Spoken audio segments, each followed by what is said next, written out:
En esta ocasión veremos el tema las 5 vías según Santo Tomás de Aquino, es decir, las 5 razones por las cuales podemos afirmar la existencia de Dios. Primera vía, la vía del movimiento, que en términos filosóficos sería la vía del cambio. El filósofo griego Parménides afirmaba: el ser no cambia. Lo que es en cuanto es no tiene grados. Todo cambio es pura apariencia, según este filósofo.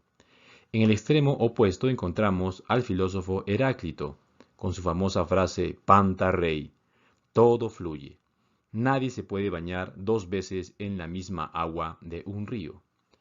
Tratando de conciliar estas dos posturas, Aristóteles, tomando su famosa teoría de la potencia y del acto, sostenía que el cambio sí existe, pero no cualquier cambio, sino que el cambio o movimiento es el paso de la potencia al acto. El típico ejemplo, la semilla de naranja. El movimiento es paso de la potencia al acto. Esto es válido, pero no muy claro, porque el paso de la potencia al acto supone no simplemente un cambio, sino que supone la adquisición de una perfección. Nadie puede negar que es más perfecto tener un árbol de naranjas que una semilla de naranja. No se negará que es más perfecto tener al ser humano desarrollado que en un estado de embrión.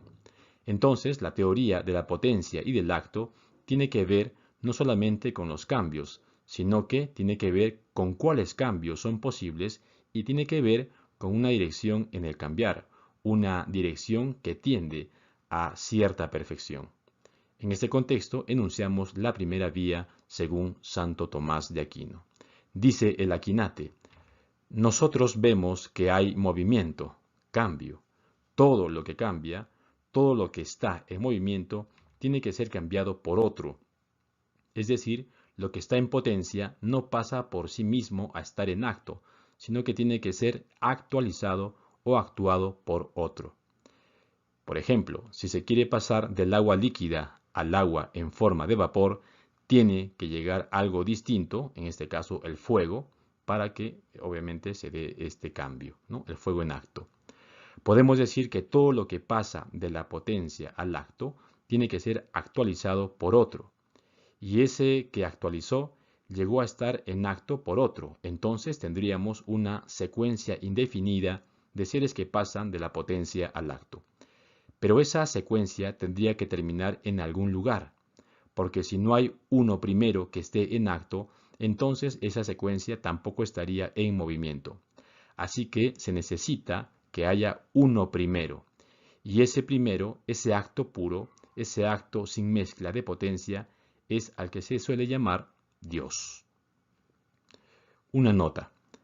Cuando hablamos del movimiento en las cosas, no nos quedamos en solo objetos, sino al sistema que uno está estudiando, la conexión de unas realidades con otras.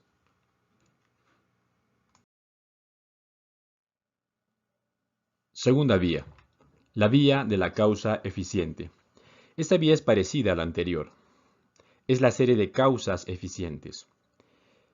El verbo hacer en español tiene un carácter bastante manual. Por ejemplo, hacer sillas, hacer mesas, hacer tortas.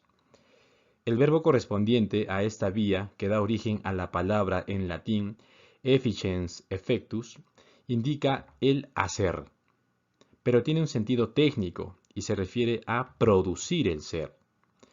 Cuando hablamos de eficiencia, en términos metafísicos o filosóficos, la eficiencia no es simplemente el resultado o el producto de algo.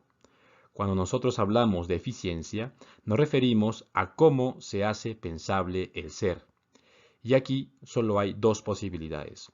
Afirmar que las cosas son, porque ahí están, porque ahí permanecen, o tratamos de dar razón del ser de un objeto, lo cual nos remite a otros.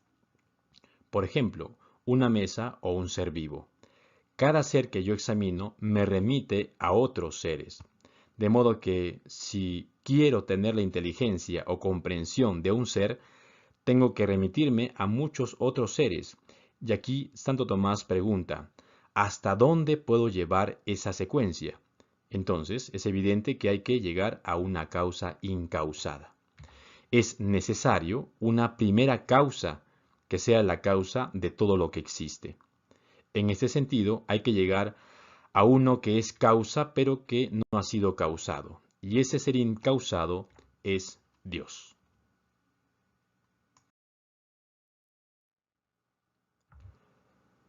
Tercera vía, según Santo Tomás, la vía de la contingencia. Antes de iniciar con la explicación de esta vía, será importante hacer la siguiente aclaración. Una cosa es lo necesario, es aquello que sí tiene que suceder o existir, y otra cosa es lo contingente, es lo que puede o no suceder. Estos dos conceptos son mutuamente excluyentes. Nos preguntamos, ¿tenía que nacer o germinar esa planta? ¿Tenía que existir aquel insecto? Una pregunta más real, ¿tenía que existir yo? Podría no haber existido. De hecho, la vida está llena de tantas coincidencias, de hechos fortuitos, hechos libres, hechos caprichosos, hechos que podríamos atribuir al azar, y que si damos una visión general concluimos de que estamos rodeados de seres contingentes, es decir, todo lo que existe es contingente. Frente a esta realidad surgen dos preguntas. ¿Hay algo que sea necesario? ¿No podría ser todo contingente? En este sentido, Santo Tomás sostiene que no es posible que todo sea contingente.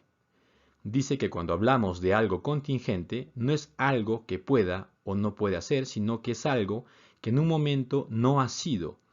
Y aquí está el centro de su argumento. Cuando nosotros hablamos de que algo puede ser o no ser, estamos indicando un tiempo o un momento en el que no es.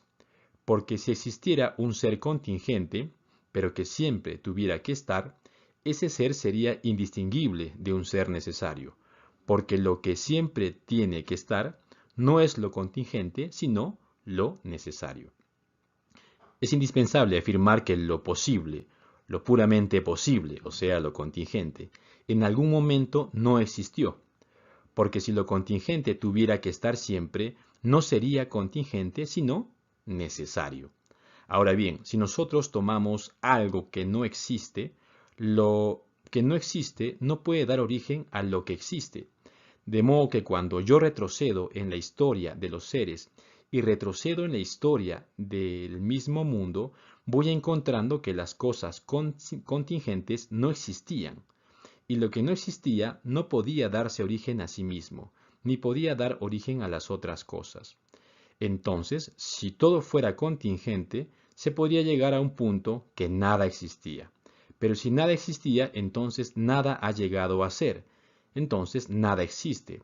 Por eso no puede suceder que todas las cosas sean contingentes. Debe haber algo necesario. Y ese algo que no puede no existir, pues es lo que llamamos Dios. Dios es el ser necesario. Lo creado puede ser considerado contingente, pero Dios es necesario.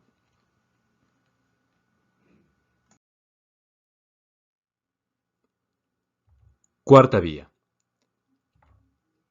La vía de los grados de perfección. Tomás usa un lenguaje de máximos, lo que es más y lo que es menos. Cuando uno habla de más y de menos, ese lenguaje se refiere a algo que es máximo. Partamos de la experiencia. Hay más perfección o intensidad en el ser cuando nos referimos a lo que está vivo en contraste con lo que no lo está. Cualquier científico descubre que hay una mayor complejidad y riqueza en aquello que está vivo. Los procesos que suceden en los seres vivos hablan de una organización que no se da en las cosas que no tienen vida. Incluso se podría usar aquí el término o concepto entropía. En la medida que vamos ascendiendo de lo no vivo a lo vivo, disminuye la entropía, es decir, se da más organización, más estructura, más complejidad, más riqueza interior. La complejidad está allí, en cada ser. Usualmente vemos que en los seres vivos hay unos más complejos que otros. Se considera a los animales más complejos que las plantas, porque los problemas relativos a la locomoción y a la sofisticación en la percepción del entorno hacen que los animales sean más complejos que las plantas en general. Luego podemos hablar del fenómeno de la conciencia, podemos hablar de la inteligencia, podemos hablar de grados de la inteligencia y podemos ver que en esto hay como una escalera del ser en la medida que vamos ascendiendo. Vamos encontrando una mayor fuerza del ser, una mayor capacidad causal, y es de esto de lo que habla Santo Tomás de Aquino. Hay cosas que son más que otras. Sin embargo, en la medida que vamos creciendo en el ser, vamos yendo de lo menos a lo más perfecto.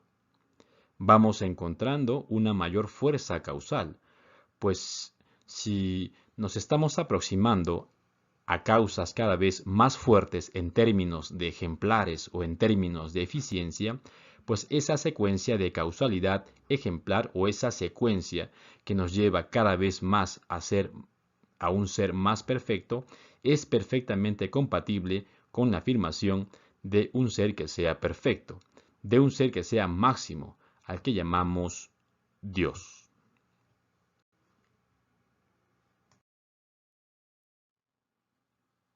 Quinta y última vía, la vía del orden del universo.